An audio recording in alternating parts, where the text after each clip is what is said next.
Good afternoon, everyone. Welcome to Friday's session. This has been a week-long hackathon with the great Tony Harmer. Classes in session. Tony's leading the way. We've had a wild ride from Monday and Wednesday, and now through to today, Friday. We're going to be going through all sorts of this. I don't really know how to describe this project. It's gone through so many different journeys and genres. We've got music, we've got artwork, we've got animation coming up today, and yeah, all sorts of things happening. First of all, though, Tony, how you doing? I'm good, mate. How about you? Yeah, it's good. It's nice and bright, feeling very refreshed. I'm very keen to see what we're going to be going through today. This is I'm looking at a little teaser on my screen, so I'm eager to see, and we've got some people in the chat as well who are, of course, always happy to see us. So we've got a great little community here. We've got people such as Andreas, Kirsty, Virginie, Sandrine, Gareth, Jackie, a whole lot of people from all over the world. Hello, hello. Hello, everyone. So as was promised in Wednesday stream with Tim, which was a 90-minute session, and we ended with a promise of a new track, I believe, which I've not heard. And Tony, I'm not sure if you've heard. You obviously wrote it, but I heard the bit that I sent on to Tim, but I've not heard the master edit, which Tim is. Tim wouldn't let me hear it this morning. He said I couldn't hear it till the stream was live. So I'll be listening with fresh ears. Straight into the track? I think so. Yeah, let's do it. Let's do it. You know the world is full of people that take blinking liberties. That is so true. There are some people who always think there's more to be had. Oh, here we go. Well, you give them an inch and you take 1.61 kilometers. Yeah. Give you an inch and you take 7.9 furlongs. Racing it. Give you an inch and you take 3,520 cubits. Biblical. Give you an inch and you take 1.50 versed. Russian. Did you know that? This one's for the selfish people who always think there's more. Lend a car for just one day and you get it back in 4. Then you find it has no fuel and there's no apologies. Oh, poor blimey, life of Riley.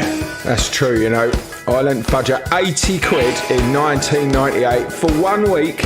I never saw that money again. And you know what I had to say to him, don't you? Oh no. That's right. Give you an inch and you take 320 rods. Right, that's architectural. Give you an inch and you take 880 fathoms. I love that, Chloe. It's deep. Give you an inch and you take 0.29 of a league. Got another? Give them an inch and you take 259 hectares. Wait, hold on. A hectare isn't a unit of length, my friend. It is used for area. At that point, Tim, I think we do some repeating and fade out. How does that sound? Great, I'm glad you agree. Okay. Give you an inch. 1.50 versed. 0.29 of a league. And you take 1.61 kilometers. Didn't we already have that one? 885 fathoms, That's deep as well. Same day. 7.9 furlongs. And you take 1.50 verse. Amazing. Oh, Tim, mate, you're so good.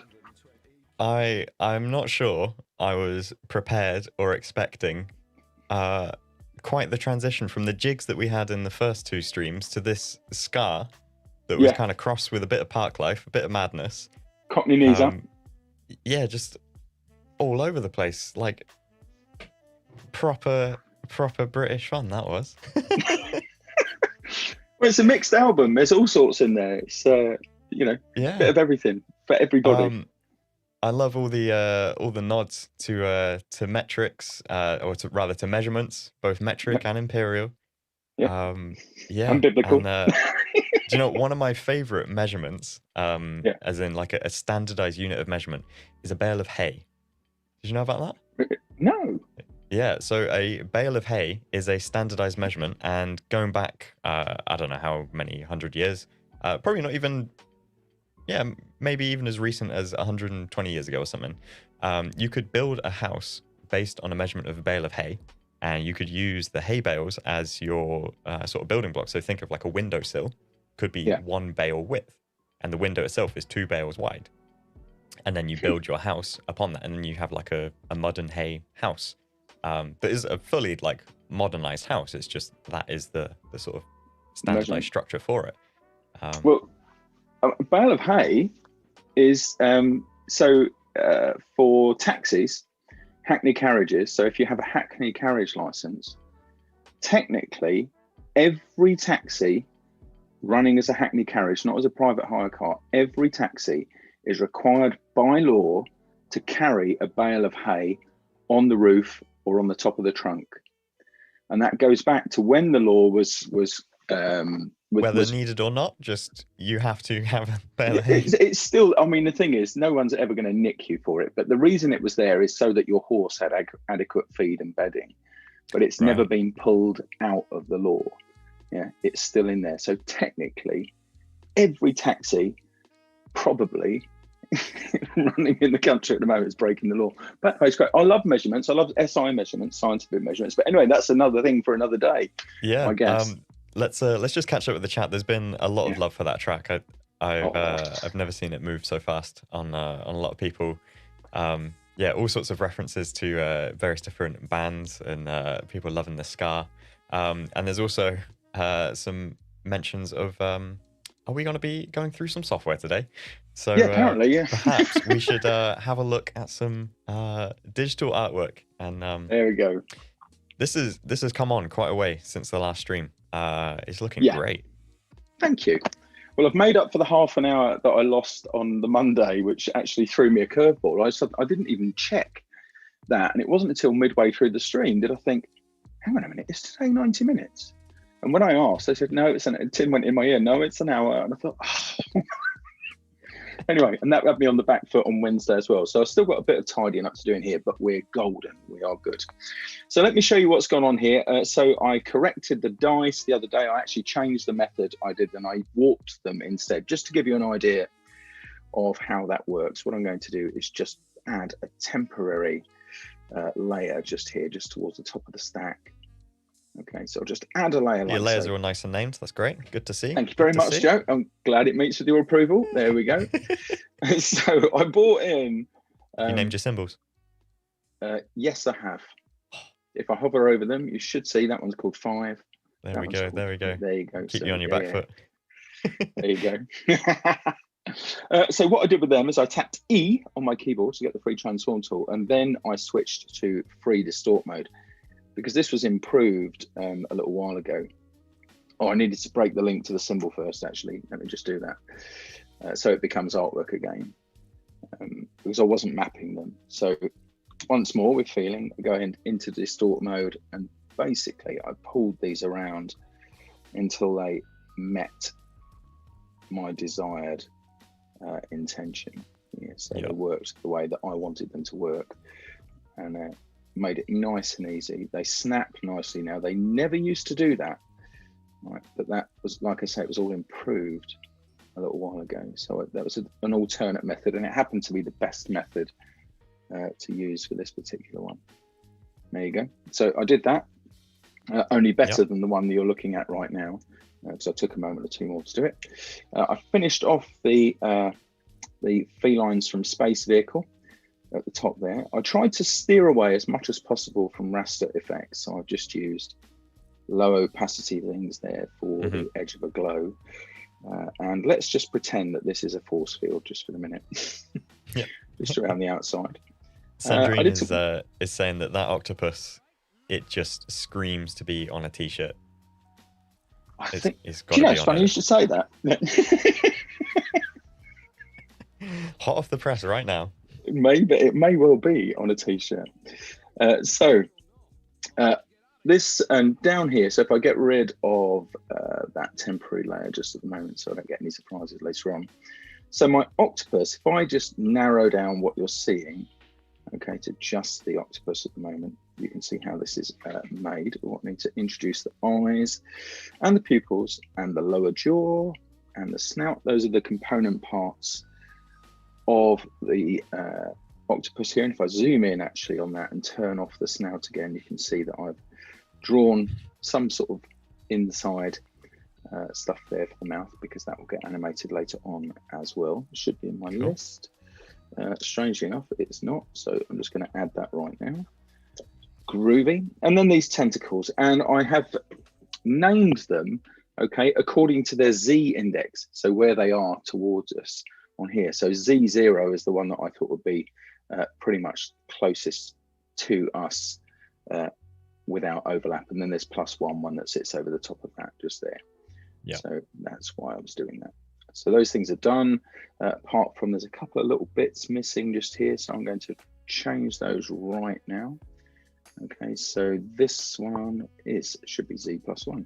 It is, so I'll unlock that, make that layer active, and then I'm going to get my curvature pen tool and just draw what I need here. Okay, so just a slight curve like that. I love this tool so much. I've just seen Sandrine has also gone with what I was thinking in my head of tentapores. Tentapores, yes. I suppose they would be, really. Yeah. I mean, the original plan in the song was it was called an octocat. Only to discover GitHub. Yeah, just to discover that it was bagged by GitHub first. So, oopsie. Anyway, I've got a layer style there, sorry, a graphic style there to just turn those into nice lines that fade out. And there's one at the back here as well. So would this octopus have the fur of a cat or the texture of a octopus? I think it would be very, very short fur. So it's more penguin-like. So like an otter or a penguin.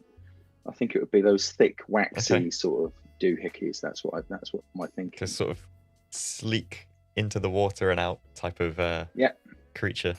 Very oily. That's what I would think for that. But of course, in all honesty, I gave it no further thought other than I just wanted to have paws on the end of its tentacles. That was as far as I went with it, Joe. If I'm truthful. Yep. What I like about this is if you do what I just did there and you accidentally click on a path and then this tool wants to work on the path, is you just draw away from it. And then you can move all of these things around without using extra tools, which is just so good. There we go. So they're complete. And by the way, this is all up to date now. So if I want to, I can rotate my canvas using a trackpad so I can spin that around. You've got this new doohickey down the bottom here. Okay, to change the angle if you're after a specific angle. So much more to explore with that. Of course, it will jump to the orientation of a piece of artwork as well. And you can hit the escape to go back to normal. Right, so that's all done. That tentacle's done. So I've put a sun with some sun rays in there, which originally I was thinking of animating, then changed my mind. So I took away the sun rays. I've got sky just there also. Then there's this land arrangement here. Then of course the wall on the floor, the river, And there's some texture inside of that. I did drop some texture in a few places. So there's a bit of a texture just there. There's a texture in the wall as well. I don't know how well this will come across. Can you see that? Sort of gritty texture there. Yeah, it looks a little bit like blocky compression on our end, which, you know, that's okay, texture. It might do. Yeah, it is a texture. Yeah, absolutely. Let's go for the whole thing. Let's get the clouds in. People in the foreground, just there. So the people are all there. People in the midground at the back here around the spring, which we're working on at the moment. The feline ship at the top here, and the pyramid dice, and then the trace layer that I worked from originally. Just going back to the wall on the floor. Yeah, go on. We've got a question in here just asking, are there any plugins that you're using in Yes. Illustrator? So in fact, everything down this side of this side here are plugins, and at the bottom just here, I use the tools from Astute Graphics like a lot. Okay. In fact, on the wall on the floor itself, if I just go ahead and go to the appearance panel here, this is how it originally came in color-wise, and I decided that was way too red and too strong. Didn't work. So I used this effect from Astute Graphics, which so a lot of people jump into Photoshop with Illustrator artwork, and then they're creating a whole different file, and then they've got a whole different management thing. There's nothing wrong with it. Loads of people do it, and quite often I finish stuff off in Photoshop, but only when it's really finished. But this allows me to use those Photoshop-like controls, but directly inside of Illustrator. So I did that. But yes, I've got a whole stack of plugins there. And to be honest, do you see much of a performance hit when you do that? No, none at all. It's really clever, and it degrades perfectly. So if I was to send this file to you and you didn't have the plugins, it's capable of just dealing with that effect. It just rasterizes it, creates an image in the background, and it uses Illustrator's own engine to do that. So really good stuff. But I couldn't work at the speed that I do work at normally without that stuff. Anyway, I'm going to build up this. Excuse me, 1 second. I'm going to mute because I'm going to have a really good cough, I think. So hold on 1 second. Everyone, hold your breath. Mind your ears. There we go. All done. I wouldn't cough in your ears. Right. Okay, so this is the thing I'm working on now. This spring affair. So let's go and get that layer active so we can work on it. And I think I'll turn the visibility of the trace layer off as well. There's a mention in the chat of a self idea of create a plugin that will name the layers automatically. So I'm just wondering how that would work if you would be, maybe it would listen to your mumblings, and as you'd be walking, you'd be like, octopus. That's the sort of artificial intelligence you really don't need, isn't it? The type of thing that just kind of knows when to listen and when not to. Especially with the amount of swearing that goes on here. I'd never be able to share my files with anybody. Go horribly wrong. Anyway, right, moving on. So let's just build something out here. So I'm just going to start out with these rectangles at the bottom. Actually, would be a good idea to have the trace layer on, you know, just there. There we go. So I've got an idea of what I'm building. So I'm just going to come up like so, and then start to work with some of these points just here, and down we go. And I'm going to use the scale tool here to just pull the tops of those in a wee bit and switch out and just make that whole thing a little bit wider just there. Perfect. That works pretty well. I think it needs to be taller though. So I'm going to go up to about that point there. Good. Not that that is desperately important at all. I know I see why I did that now, but anyway, it doesn't matter. That's all good. Then from there, I've got another shape on top of that. So I'm just going to bring that in and turn the shape underneath it into a key object so I can align to that. Nice and easy. And once more with the tops there, the top 2 points. Just scale those in so I've got a bit of an angle on the right side. I know that's going to be difficult to see with that with the sketch on top of it, but you will see it eventually. So we've got a fairly good idea of it. Yeah, hopefully it's translating through to YouTube with YouTube's further compression, but I think we're all good. That's the benefit we get here, isn't it, Joe? We don't have the further compression. Yeah. We get the, we get all the good stuff. Sure. Lossless artwork. Indeedy. I just need to turn that trace off a minute because I can't. Let's just see if I just, that's it, perfect. There you go. That's where we are so thus far. Okay, then I'm going to work on this dome just for a moment here. Okay, so I want a couple of lines in to kind of suggest the curvature of that dome. So I'm going to get the direct selection tool here. It looks like I've got 4 path segments there. So I'm holding down the shift key, selecting all 4 path segments. I'm going to copy those, deselect, and then paste in front, Command F or Control F. And I'll switch to my main selection tool here, select those 2 things and join them together.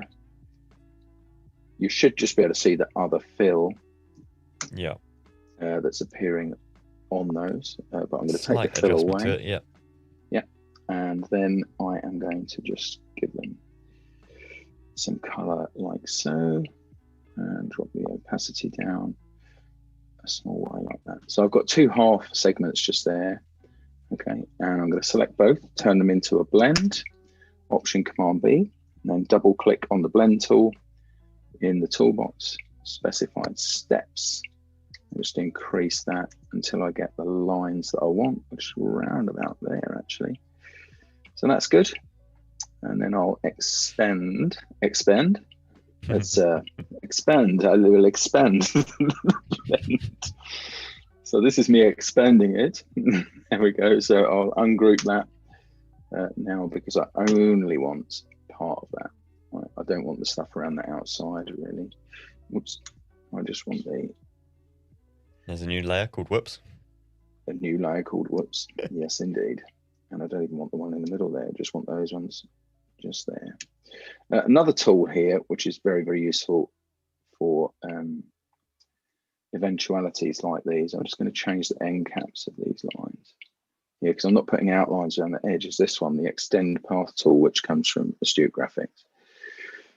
And I'm just going to use that to just back those lines off a little bit. Like so, nice and easy to do that. They're also too thick, really, but that'll be fine just for the moment. So got those, going to group those together, and then I am going to work on the bit at the top there. So I'm just going to create a duplicate of this. The aim is to get us into Photoshop in about 8 or 9 minutes if I can. And I'll bring the word adequate on, which I've done it all Roman style there with a B instead of a instead of a U. Oh, actually, I won't get us into Photoshop that quickly. I've just thought I've got the other thing there. So I want to turn these turret parts here, these across the top there. So I'm going to use the path menu here and split into grid. And I'm just going to add 7 columns just here like so, which splits that up, and then I can delete the ones that I don't want like that. Select those elements just there, and just in case, whoopsie daisy, just in case I change my mind, I'm going to hold down the Option key when I create this to create a compound shape, because that way everything's still there, so I can go ahead and work with it later on. Jolly good. Forward thinking, forward planning. There we go. That's the idea. Lovely stuff. Yeah. Now, where's that dome coming from? Let's just have a quick look at where that came from. That's very interesting.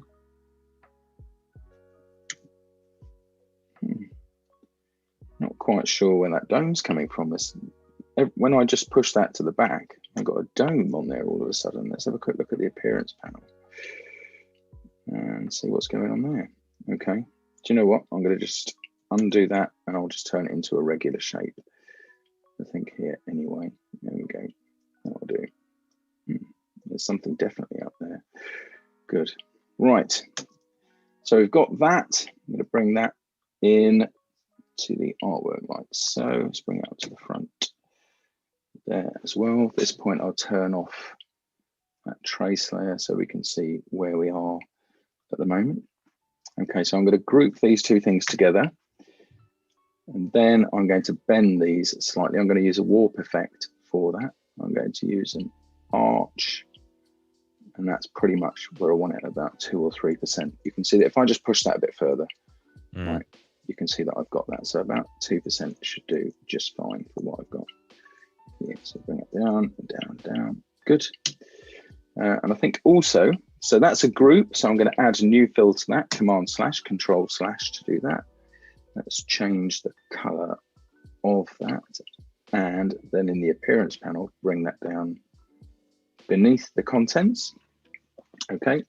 And then I'll add an effect to that. I'm going to add a distort and transform effect to that. Transform.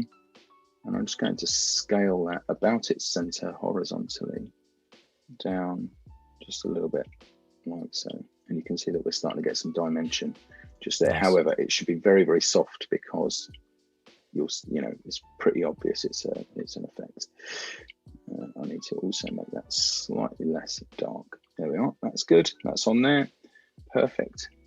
The only other thing I wanted to do here was to add some stone texture. I've not put a door in, have I?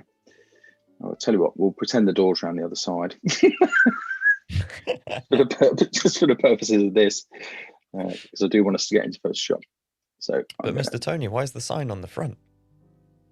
It's all the way around. There's 3 versions of it, all the way around. Design. Creative control at its best. There we go. Well, when you can make those decisions, do. So what I'm going to do here, because I want to show you a trick actually at the same time, because I like the tricks, right? I'm going to just create a few more of these lines, like so. Okay, so these are at low opacity, and now I want to draw some in between, like this. Okay, and typically I would want those at the same opacity. I'm not sure what I've turned off. So many things in my eyedropper tool. I think what I'll do is turn this one into a graphic style, then I can apply it quickly. There we go. Oh, didn't do it. There we are. Good. I'm not going to bother naming that just for now. Okay, so when you're doing this, now I can drag some copies of that across like so. Okay, and then I can get all of those like that. Bring those down and offset them slightly. Do you use Illustrator, Joe? I don't think you do you? Or do you? Illustrator was my introduction to Adobe. Really? That was my gateway. I first got involved with CS1. Yeah. With Illustrator, which would have been, I was using it 2004, 2005, I think. Wow. Yeah, and that was what inspired me to get into graphic design, and I really wanted to go into branding and advertising. Yeah. And just followed the path of that. I was using my brother's Mac at the time because he had just started a course on graphic design. Yeah. And just sort of ran with the idea and then went onwards. And from Illustrator, I then went into Photoshop, and I actually struggled with Photoshop early on because I liked the flexibility of scale in Illustrator, and my Mac at the time, which was a iMac G4, it struggled a bit with sort of larger documents in Photoshop. I bought it as a refurbished Mac as well, so it was already about 3 years old. But it's quite interesting because a lot of people, they talk of their sort of intro to Adobe stuff is probably 95% is always through Photoshop first. And I feel like I'm a bit of a anomaly to have gone to Illustrator first, but I love it. Yeah, most times it is. Oh, for me, it's a different story, but I'll tell you that in a second. Let me just tell you what I'm doing here. So you can see here, if I just zoom in, right, that this is working quite well apart from where it overlaps, but I still want to have all of these shapes and I don't want to expand them, okay, to, strokes. I don't want to expand them to shapes. So what I'm going to do is select everything sharing that appearance, which gets me all of that stuff just there. And I'm actually going to take the stroke down to 0. Okay, so there's no stroke just there. And then I'm going to group that And then I'm going to add a new stroke. So that's Option Command / Alt Control / to do that. You'll see now I've got a new stroke just there. Yeah. And I can go ahead and do that and then change the opacity of that. Like so, and you'll see, there you go. And it's got rid of all of the overlap lines, but all of the strokes are still there, which is handy. But these are still editable to move. Absolutely. Everything there, maximum editability. Always, always, always. Is that a new band name? Maximum Max editability. Or I was thinking about the last real band I was in the other day. The Last Reel. That's another band name, surely. The last real band I was in. I can tell you as in like the name. The Last Reel is like a collection of filmmakers playing on Is like it? drum reels. No, I'm Oh no, no. Oh, sorry. Yeah, hello. Sorry, mate. Having a moment. Yes, no, that would be a good band name. But no, I was thinking about the last real band I was in. I'm just going to borrow some stuff from here. What were your instruments of choice? Or were you a vocalist or a flugelhornist? So when I first started doing stuff like that, I was a vocalist to start off with.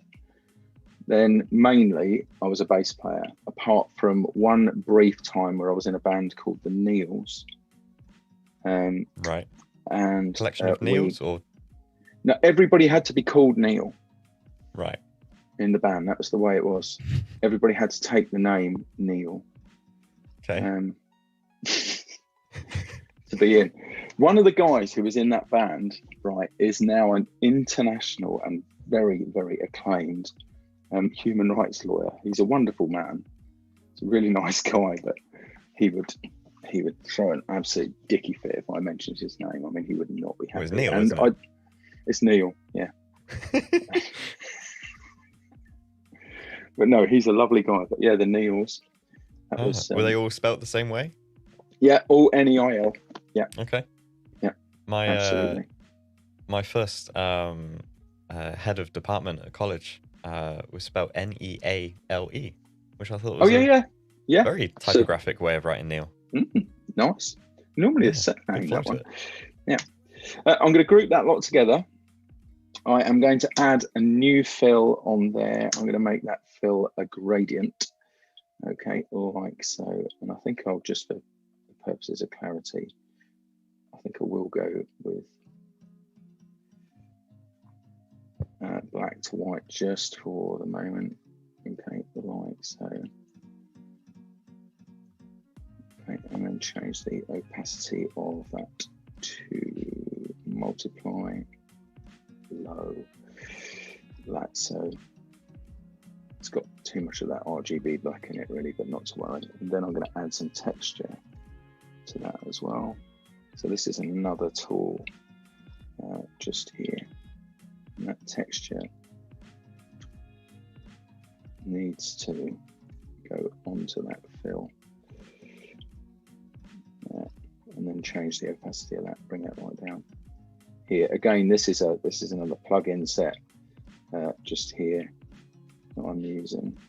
So you can see the options. I've got loads of different options in there, but that's for another day. Not here to talk about those things, just showing you that I do use them. There we go. So we've got a bit of a texture on there as well. Okay, so we've got the adequate springs. That's still a bit rich. Do you know what? I might just tone that. I think I'm going to change the blending mode of that. I think I'm going to bring that in soft light. There we go. So it's more about the glow than it is the other. There you go. That's much more in keeping. What I sometimes do, Joe, with things like this is I go ahead and I add a color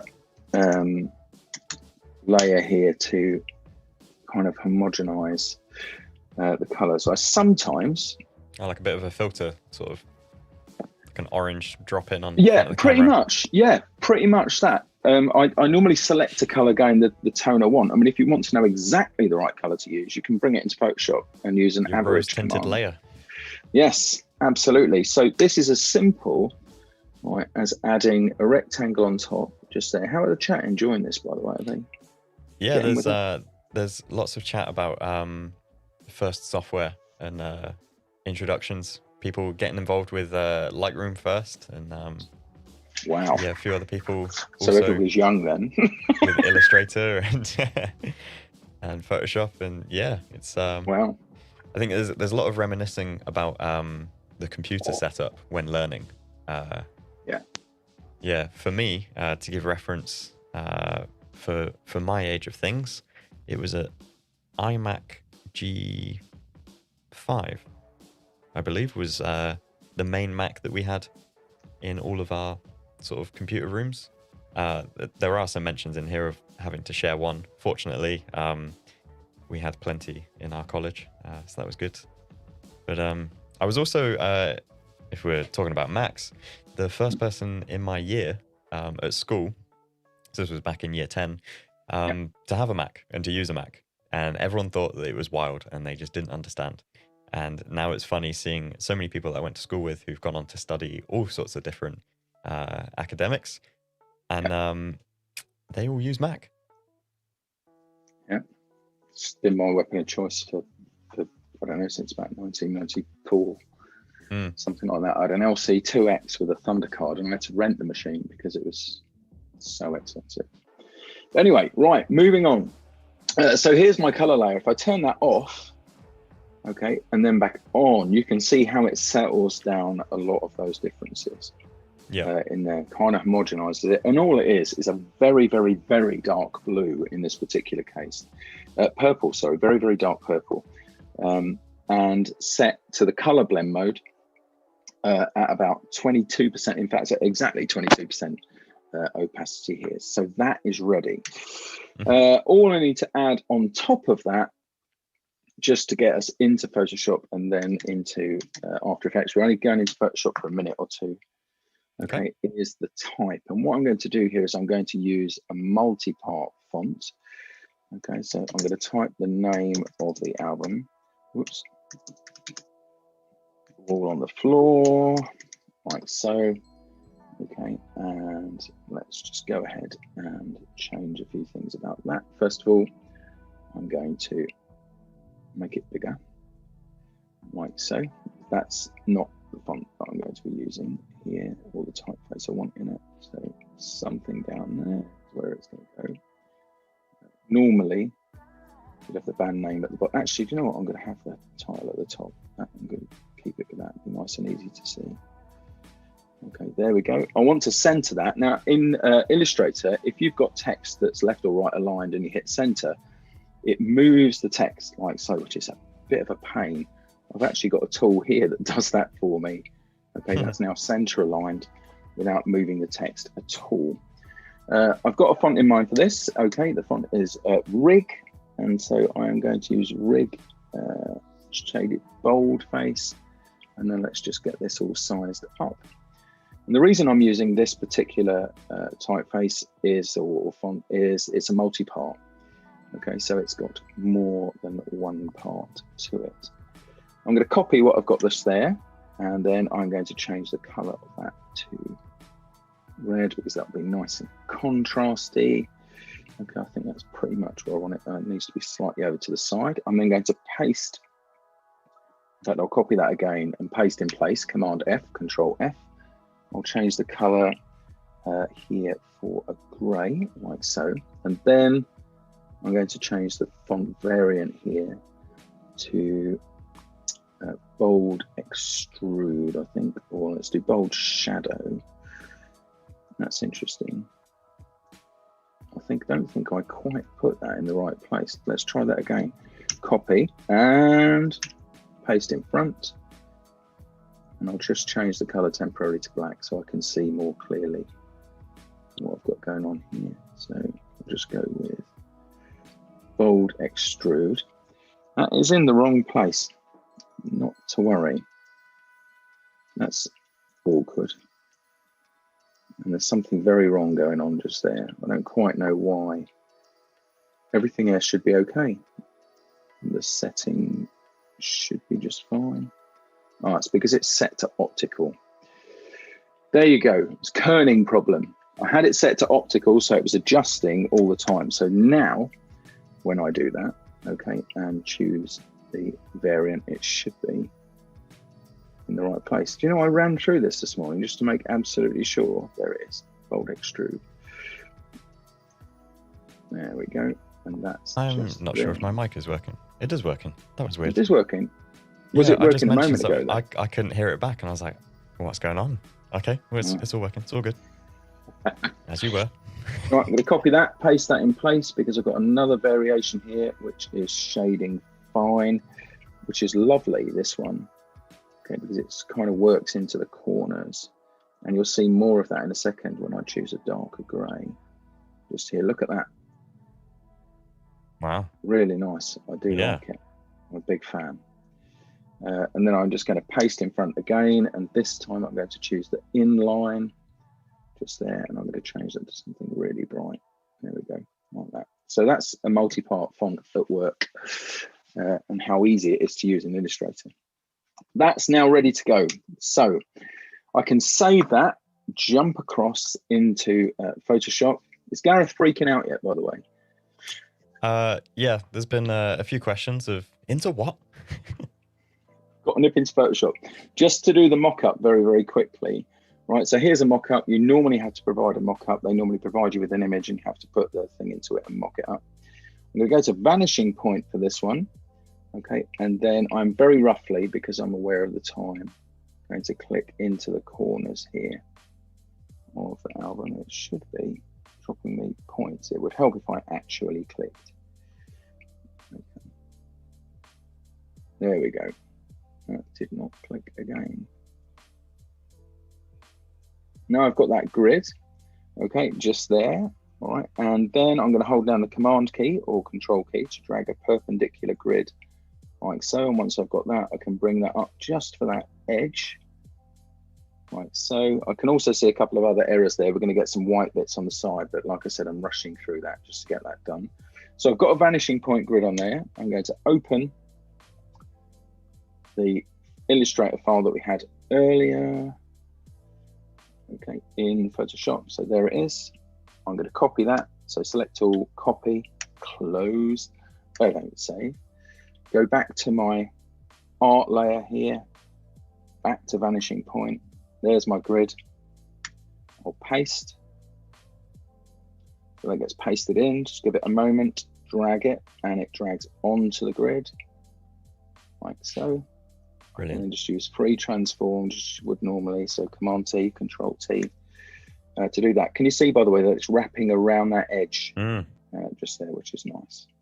Yeah, it's great. So I might need to. There's actually a couple of questions in here. One is the font that you used an Adobe font? It is.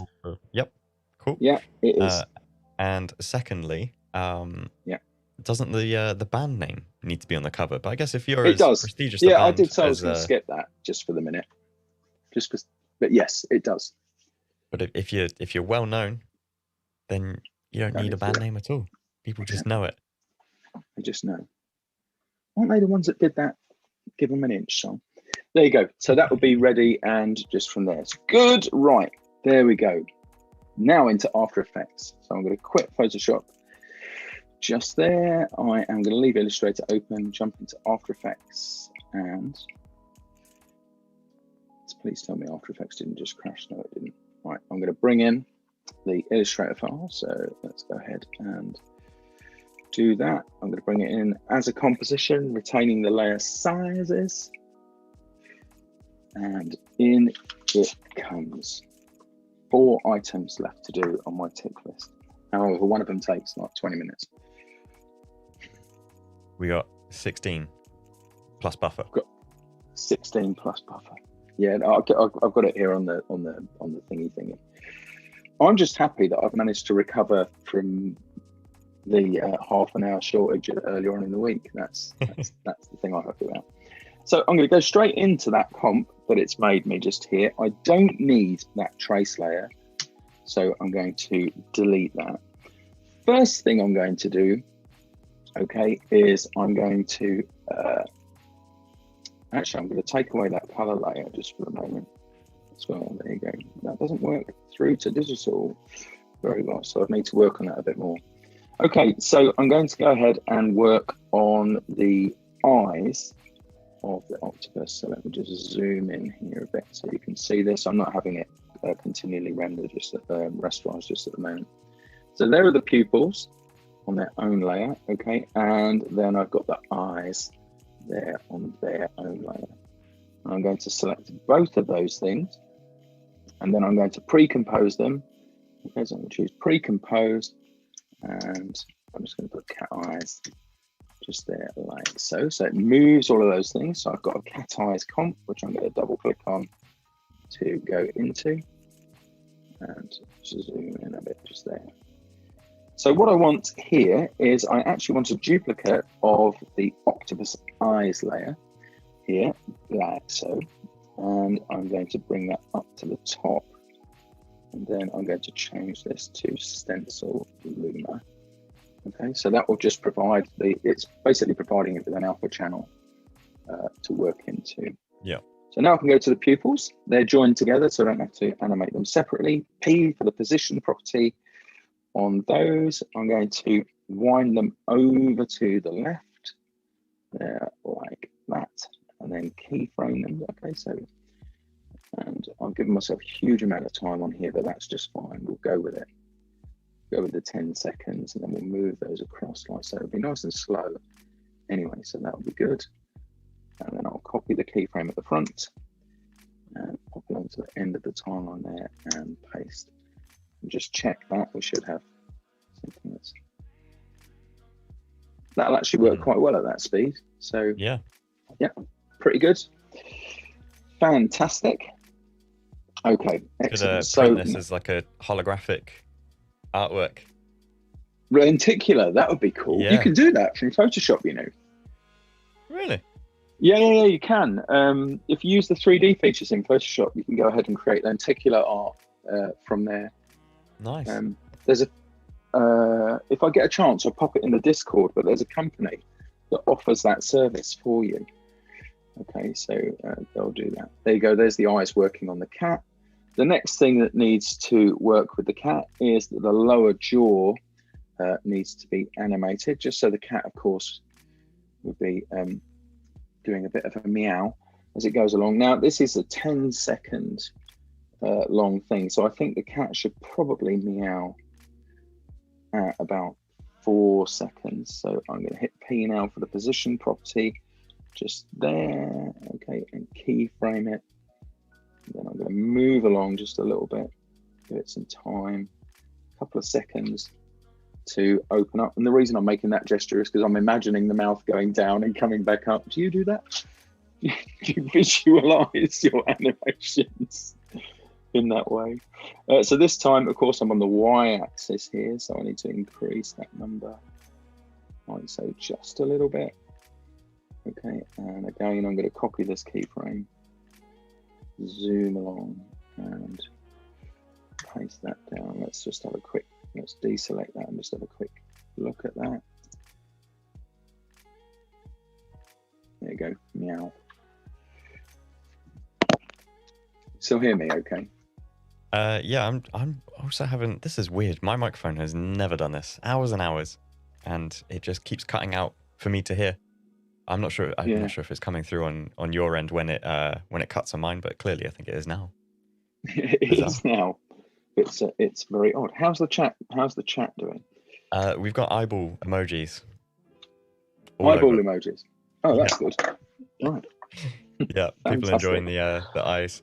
I think we're just keen to see how this is going to play out. Yeah. What is your 20-minute adjustment that you're going to make? It's not really 20 minutes. Okay. I was just teasing. Cool. What Tim needs to be aware of, though, is I think these AirPods, my older AirPods, are going to die shortly, so the audio might switch over automatically to the Mevo, so it'll go a bit. No worries. At least it will possibly definitely hand it automatically. There was a time where it sounded a little bit underwater, but I think that was just where processing power was happening. But marginal. It was about 4% underwater effect. If you know, it was kind of like up to here. If that was. Oh right, okay. So blubbering over the top. Yeah. Fantastic. And I'll have the Rode back on next week, and I got the thing you mentioned to me the other day. I've got that. I just haven't deployed it yet. Okay, Nice. so I'm going to do the feline ship just here at the top. I'm going to do that bit first.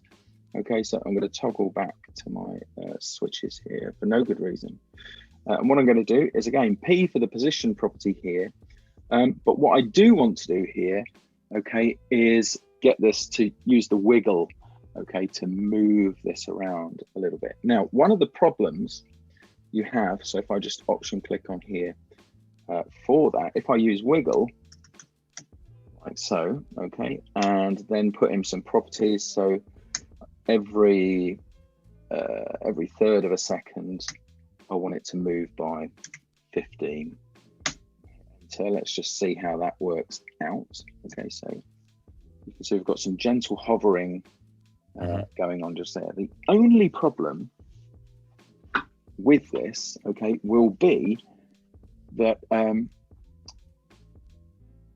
because it's random, sort of partially randomized movement, when I output it to a GIF, there's going to be a sudden jump because the frames don't First and match last, or yeah. aren't close enough together. Because that's another thing when you're doing a cyclic animation, you can put duplicate frames on either end, but you do get a small stutter just there with those things. But when you've got something that's almost at the apex just there, yeah, then that's really smooth. But we'll get to this. So that is a problem. Now, you could probably, Joe, talk me through. Hold on a second. I'm not really a scripter, so talk me through the script that I have, because I've got a bunch of scripts here, and I'm going to borrow one, and I'm going to talk you through what I know, right, on here, and then you could perhaps fill in the gaps for me as we go on. So I'm just going to drop this script in. If the bit that you know ends at Command V, that's it. Oh, is it? Oh, right, okay. Because I understand all the variables in here, and I was going to comment them out. If you were going to tell me stuff I didn't know, I was going to just comment them out. Let's using make my window a little bit larger and have a look. Okay.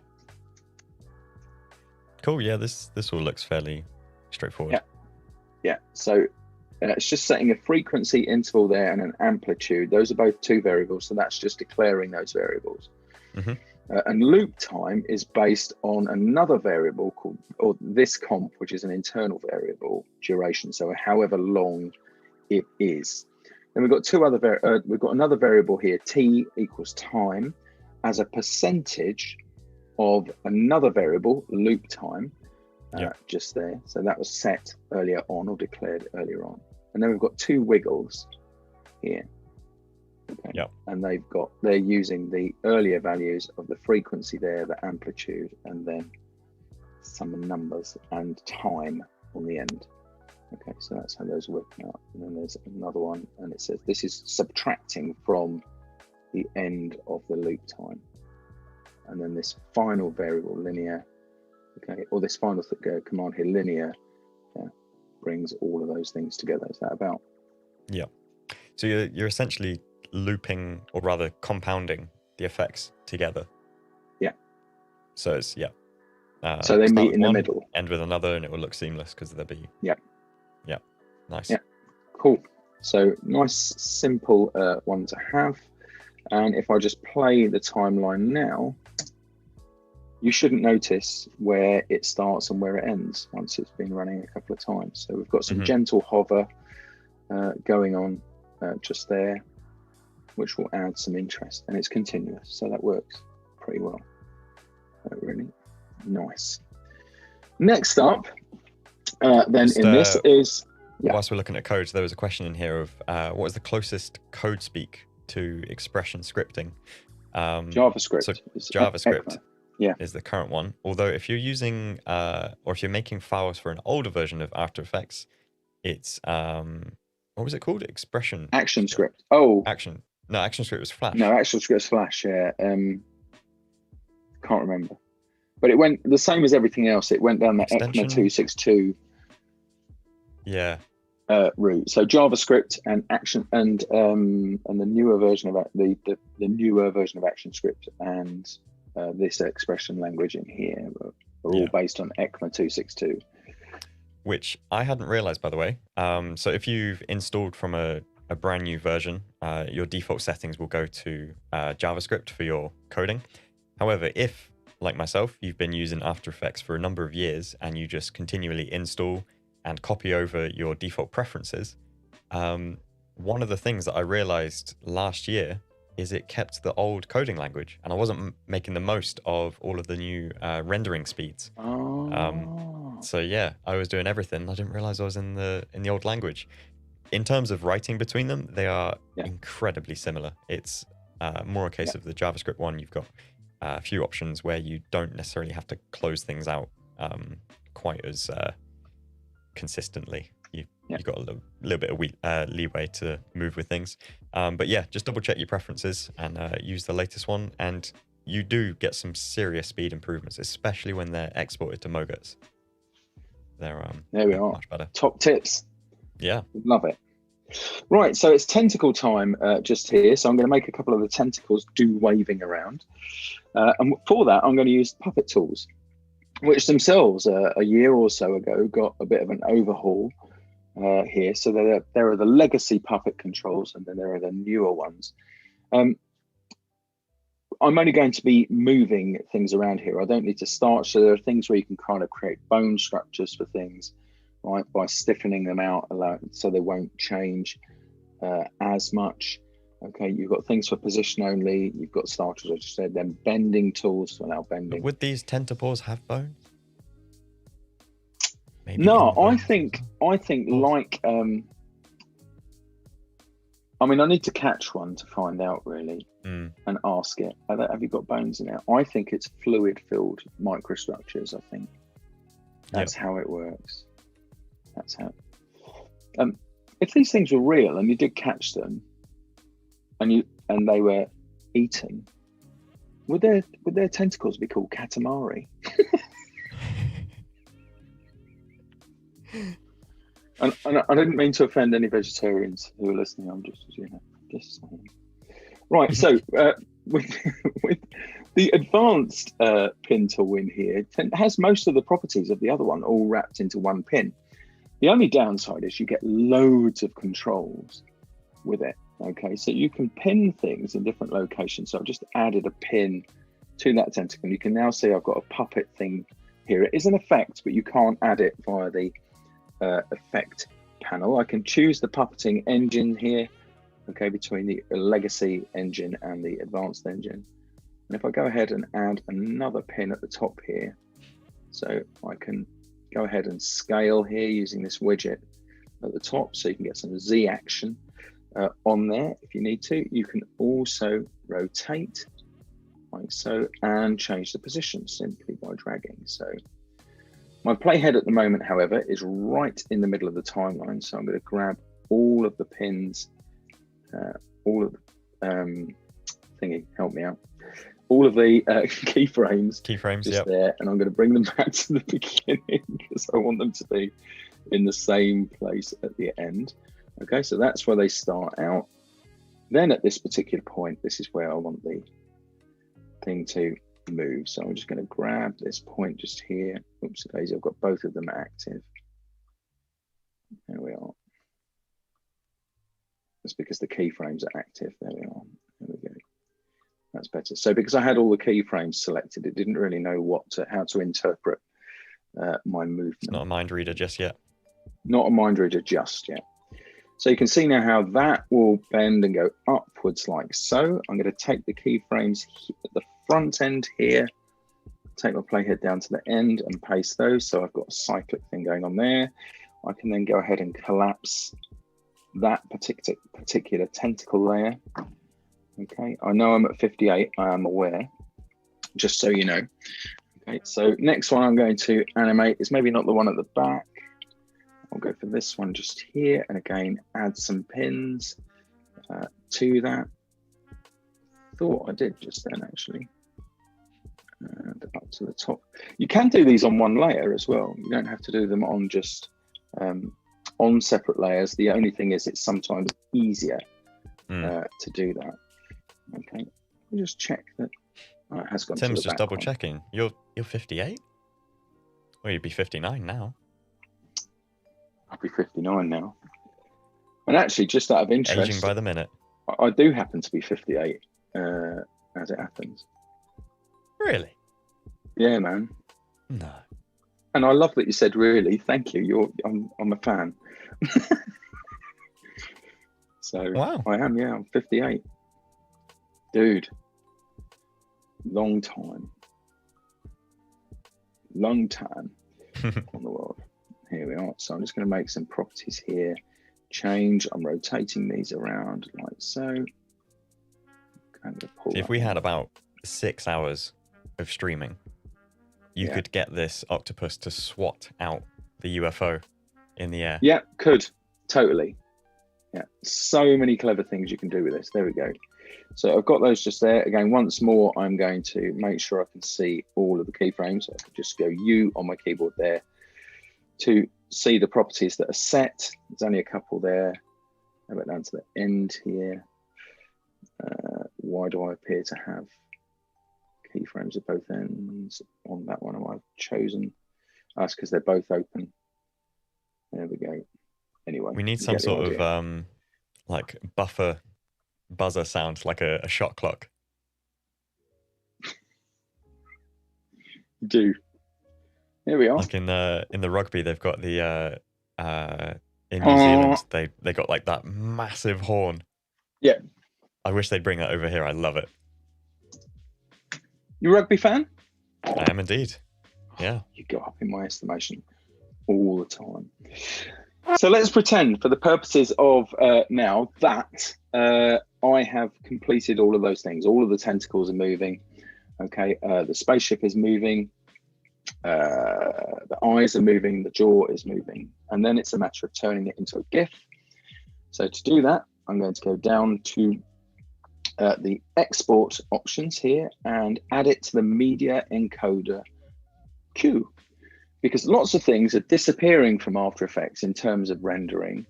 You notice that as the last few years have gone on, you couldn't push animated GIFs out from there for a little while, and you couldn't do a couple of other things. You couldn't render H.264 video I out. hadn't realised that. Yeah. Yeah. So yes, and I've just realised that I've just barely any audio. Anyway, here we are in Media Encoder. Okay, here's set to animated GIF because I used it earlier on. You can choose it from the drop down just here. Okay, and then you can go into the settings for it by clicking the next item along. I think I might just have to change my audio here to, I've got nothing handy. Well, if it becomes a problem, we'll find out. Just keep talking to me every now and then, Joe, just so I know I can still hear stuff. Yep, no worries. Okay, great stuff. So here I've got the frame rate. I'm going to deselect, it's taking it from the actual project frame rate. Okay, and I'm going to drop that in half. I'm going to drop this down to 12.5 frames per second here. It doesn't need to be as smooth as a movie. In fact, that's part of the charm of an animated GIF. I can then determine where that's going to go. Okay, so I'll drop that down onto the desktop like so, hit OK. It's a very, very fast export because it's just pushing out, well, 10 seconds times 12.5, 125 images on there from those frames. And it's not complex. There's no other effects going on. Yep. Let's go to my Finder just here, create a new Finder window, go to the desktop, and I should have. Oh, Tony, this desktop. Oh man, files it's because everywhere. There's you well, thought you prepared in advance, layering your names and everything. You didn't realize you're going to end up on your desktop, did you? No, I did, but it's got something to do with the shared desktops that I use between all the different machines. I need to correct a couple of things there. What was this one called? It was called Wall on the Floor. So in here somewhere there will be the GIF. That's bad, isn't it? Actually, that I can't find it because my desktop is such a mess. Really bad. And I actually can't. Can you do a search.gif? Yeah, I could do. We got to be careful on the buffer time. Yeah.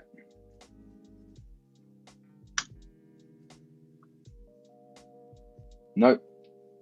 It's gone somewhere else. So let me just check that. I know we're on the buffer time, and Tim's got to play the song out as well. Because it's going to a different desktop. Okay. So let me just I'll go to that folder and get it. So, and it should be here. Alarming. That's super good. Well done, Tony. Do you want to try export again and choose location? Yeah, I'm going to, I think. Let's just have a quick... I am going to drop it back onto that desktop. I'm just double checking that it's going to the right place. Do you know what I did? I didn't do. What I didn't do is I didn't hit even run. press start. We're used to these auto runs from Premiere. And watch folders. There we go. There we are. Ah, straight at the top. Yeah. Lovely. Brilliant stuff. And there you go. Ready to go. And that's it. Done. Wow. Well, this has been a week-long journey through the desert of pyramid dice and a wall on the floor. Yep. It's the adequate springs. What stemmed from quite literally a comment in a studio has grown to an album and a forthcoming tour and a signing session. Anyway, we are running out of time, and I believe we have a song that we're going to end on. I think we are. So, Tony, I want to thank you for the week of sessions. I think we've all had a lot of fun watching it. It seems like you've had a lot of fun making it. And, yes. If you've got any closing thoughts or words on this journey you've been on. Never stop laughing. I don't know. I want to say something inspiring, like don't stop laughing. Don't take life too seriously, unless it's serious, in which case take it seriously. Oh, mate, it's been great. Thank you very much, and thanks for today. Awesome. No worries. Let's end with this final track. Fantastic. Have a good weekend, everyone. You know the world is full of people that take blinking liberties. That is so true. There are some people who always think there's more to be had. Oh, here we go. Well, you give them an inch and you take 1.61 kilometres. Yeah. Give you an inch and you take 7.9 furlongs. Racing it. Give you an inch and you take 3,520 cubits. Biblical. Give you an inch and you take 1.50 versed. Russian, did you know that? This one's for the selfish people who always think there's more. Lend a car for just one day and you get it back in 4. Then you find it has no fuel and there's no apologies. Oh, call blimey, life of Riley. That's true, you know. I lent Fudger 80 quid in 1998 for 1 week. I never saw that money again. And you know what I had to say to him, don't you? Oh no. That's right. Give you an inch and you take 320 rods. Right, that's architectural.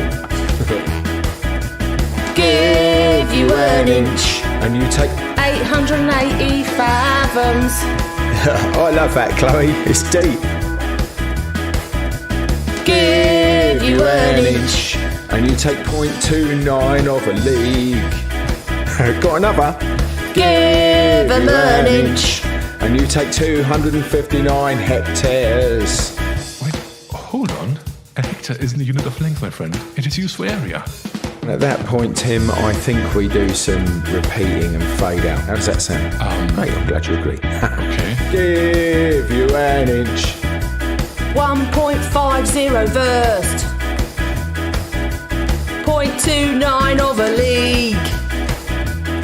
And you take 1.61 kilometres. Didn't we already have that one? 880 fathoms. That's deep as well. Same game. 7.9 furlongs. And you take 1.50 versed. 3,500.